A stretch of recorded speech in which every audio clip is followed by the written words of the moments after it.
একটা গুরুত্বপূর্ণ তথ্য আপনাদের দেব। 7 তারিখের অপারেশন সিন্দুর, আর সেই অপারেশন সিন্দুরের নিকেশ লস্কর এবং জৈশের 5 কুখ্যাত জঙ্গি আপনাদের দেখাবো এক এক করে। অপারেশন সিন্দুরের নিকেশ 5 কুখ্যাত জঙ্গি। কারা সেই 5 কুখ্যাত জঙ্গি, কি তাদের পরিচয়, এই 5 কুখ্যাত জঙ্গি সম্পর্কে একটু জেনে নেব।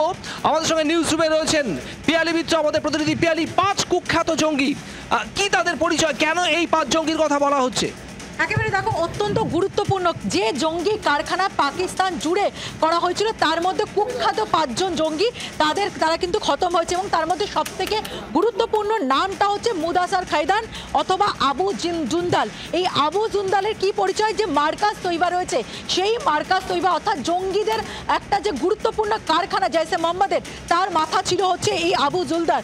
এবং তার যে ফিউনারেল, সেখানে কে কে উপস্থিত ছিল, পাক আর্মি চিফ, এমনকি পাঞ্জাবের যে পাকিস্তানের যে পাঞ্জাব প্রদেশ রয়েছে তার মুখ্যমন্ত্রী, তিনি তার যে ফিউনারেল সেখানে উপস্থিত ছিলেন, তাকে সেখানে গার্ড অফ অনার দেওয়া হয়।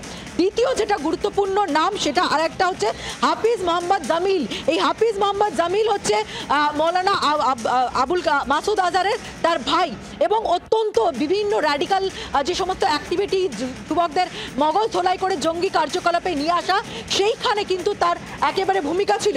এবং তার পাশাপাশি তৃতীয় যেটা নাম, সেটা হচ্ছে মোহাম্মদ ইউসুফ আজহার ওরফে উস্তাদ জি। একেবারে মাসুদ আজহারের শালক হচ্ছে এই মোহাম্মদ ইউসুফ আজহার। এবং তার কি ভূমিকা, বিভিন্ন যে উইপেন দিয়ে প্রশিক্ষণ দেওয়া হতো জঙ্গিদের, জৈশে মোহাম্মদের যে জঙ্গিদের, সেই জঙ্গিদের যে অস্ত্র প্রশিক্ষণ, তার যে সমস্ত কার্যকলাপ, সেটার মূল মাথা ছিল কিন্তু এই একেবারে এই মোহাম্মদ ইউসুফ আজহার। এবং যে কান্দাহার বিমান হাইজ্যাক হয়েছিল তোমাকে জানাবো, সেই মামলাতে কিন্তু ওয়ান্টেড ছিল। এছাড়া আরও দুটো নাম গুরুত্বপূর্ণ, একটা হচ্ছে খালিদ ওরফে আবু আকসা, তারও কিন্তু লস্করে তৈবার একেবারে কুখ্যাত জঙ্গি। এবং যে তুমি জানো যে মার্কাজ সুবহান আল্লাহ, সেটাকে গুড়িয়ে দেওয়া হয়েছিল, তার মাথা।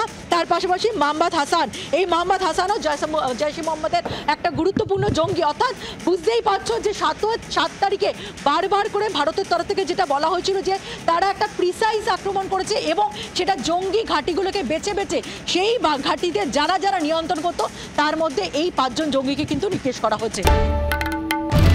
বাংলার আওয়াজ, বাঙালির আবেগ, জি 24 ঘন্টা।